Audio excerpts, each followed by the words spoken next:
So I assume this is 3/4, and then when I went to put the 3/4 one on, it was too big. So I exchanged it for a 5/8 hub, which was a bit too small. So it must be a metric size. So between the die grinding this hole, filing that shaft, I got them to made up. So there's one flat set on this shaft. So I'm going to line the keyway with that flat shaft and get the key to fit into that flat side. So one of the Allen screws is going to push against the key against that flat side. The other one's there. But we got a major problem. When this thing gets cold, it seizes up solid. So I think somewhere in the system is full of water. So we're going to have to tear this apart and see if we can't get the water dried out of it before we put it together. Already making progress. Look, there's muddy water, or rusty water dripping out everywhere. If I can get this right apart and gut it out or get it cleaned out or something, I'll keep pounding on her. So here's the motor off, looking at the end of the pump there. So it actually has a pretty fancy little drive gear setup in there. And there's the end of this. So let's see what we can get into. So as you can see on this sprocket, this is your drive sprocket. It's got two notches there. There's just a little round keyway that corresponds right there. And you can see when I was trying to pound it apart, I was just trying to hammer that keyway down into the case. That's why this end wasn't coming off. So there's a little key there. Well, there we go. A rusted pile of wet muck. Well, let's see what we can do with this to get it cleaned up so it's not going to seize up again.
Oh, I don't know.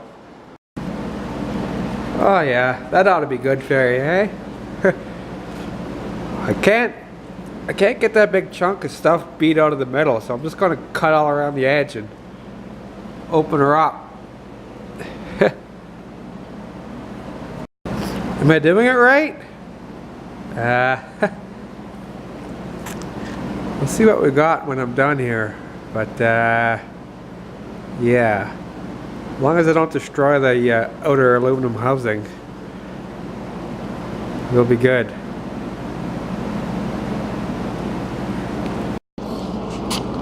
Electric motors are tough. Okay.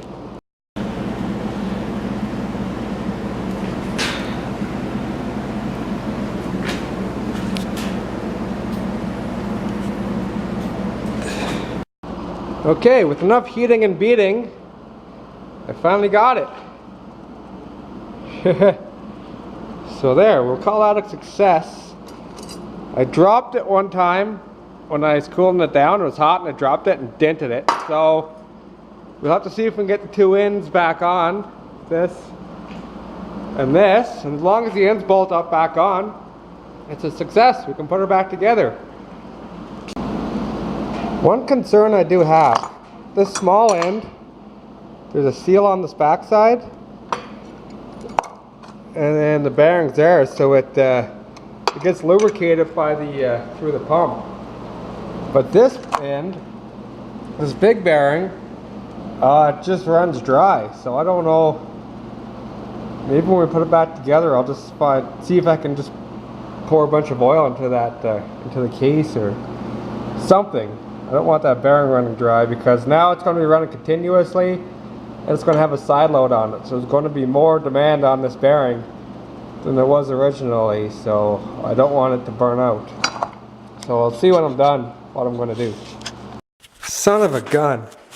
I turn it apart and I see in this hole here, and where is it? This little set screw goes right in there. So we actually just pounded the guts out of it until that set screw pulled out. So, could have just pulled that set screw out and probably all would have slid right apart.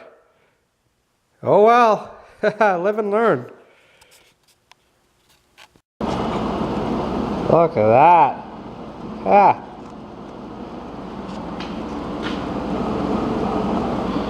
So there we go.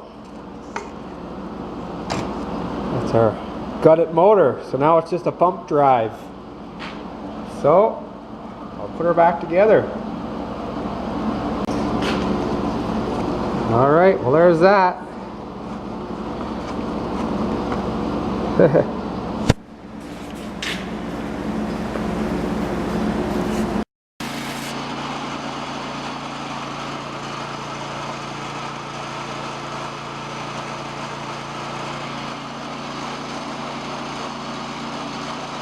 So I just learned to check the oil on these things. There's a dipstick here, so you guys are supposed to stand it up on end. Would have been good to know before I mounted this thing, but oh well, I guess.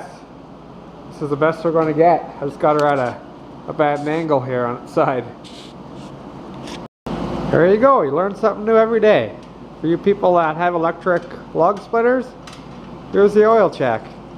You pull it out, there's your dipstick. There's a high and a low mark. This one's obviously low. It's just showing oil on the bottom of the stick at this angle, so I'll see what I have for oil.